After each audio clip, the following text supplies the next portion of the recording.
There's about 108 schools across Africa. The tertiary division, also known as the university division, has 32 universities.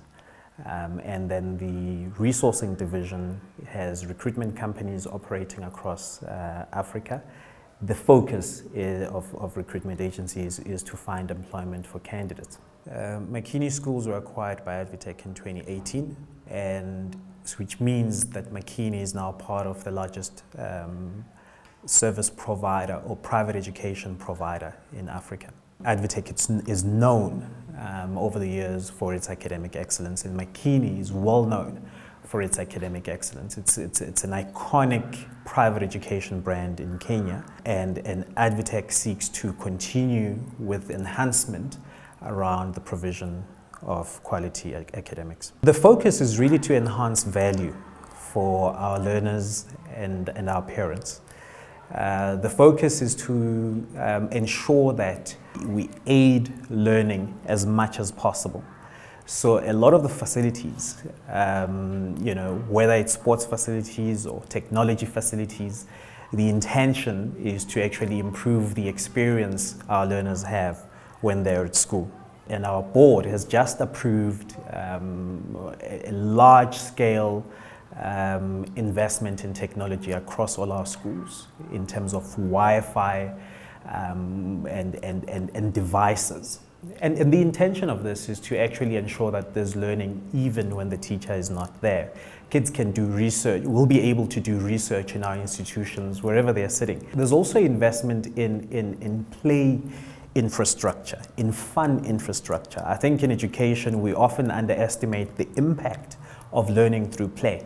Children actually do learn through play. When learning is associated with a positive emotion, children tend to recall that information much easier.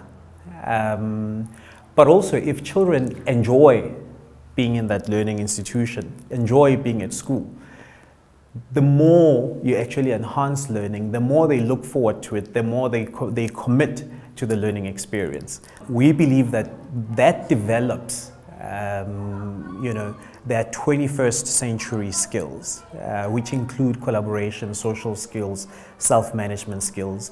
All of the 21st century 21st century skills or global competencies are actually aligned with the CBC curriculum as well as with the Cambridge curriculum.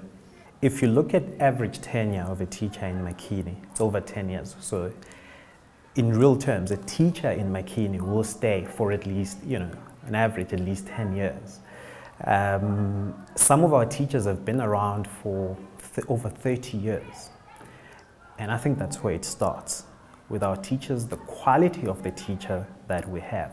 Over the last 2.5 years, we've actually moved the level of teachers with master's degrees from 3% to 6%. Because teachers spend, if you look at the time a child is in school, they spend most of it with a teacher. You've got to have a high caliber teacher teaching the child. And that teacher needs to understand the need to shift in terms of modern approaches to education, to shift from teacher-centered education to actually learner-centered education. So yeah, I cannot emphasize the role of a teacher enough in making sure that we deliver on quality academics. And it's important that teachers who teach in the Cambridge curriculum as well, or in the international curriculum, understand the requirements and the approach that is required of them as they teach in both these spaces. Our learners are exposed to B-bots that they program, which is actually development, of their coding skills.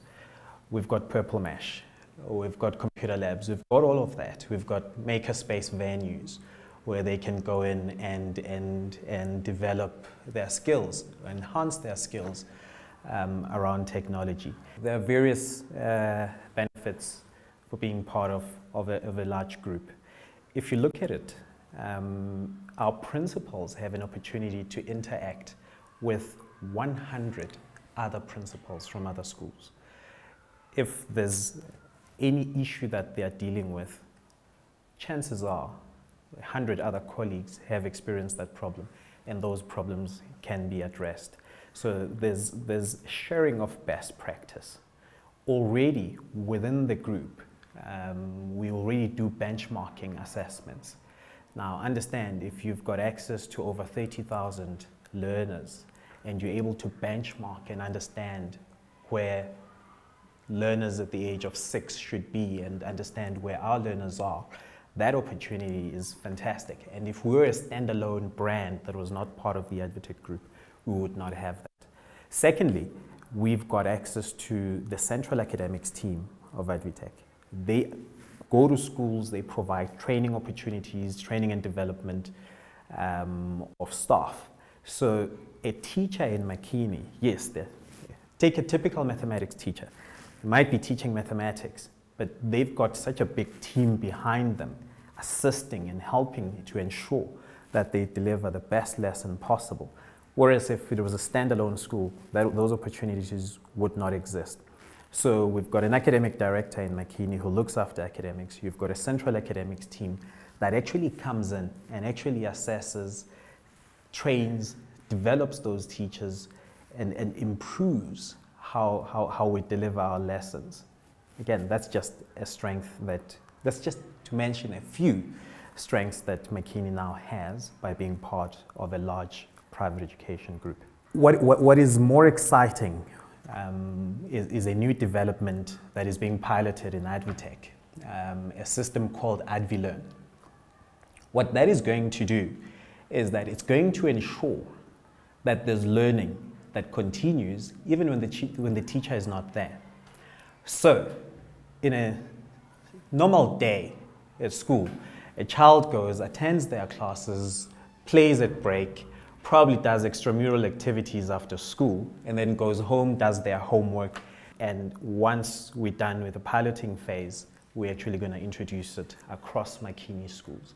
And we believe it's going to be a key differentiator for us, and it's going to aid learning, But the benefit about it that I see for our students is that it's going to enable them to learn not just when the teacher is there. Because yes, it's a link that says do these sums, but the child also has an opportunity, if they get stuck, to actually watch a video. That link has a video on how to actually, solve a particular mathematical problem, or to solve whatever equation. It's going to have a focus on English, maths, and science. So a child watches a video and attempts to solve the problem. So they can stop at any point. But if you look at it, watching that video and actually practicing, that in itself is a learning experience. It's just that it's outside of the classroom, it is at home, and it also enables then the teacher to actually have access to information, key information that can help them in targeting learning areas that may be problematic for children.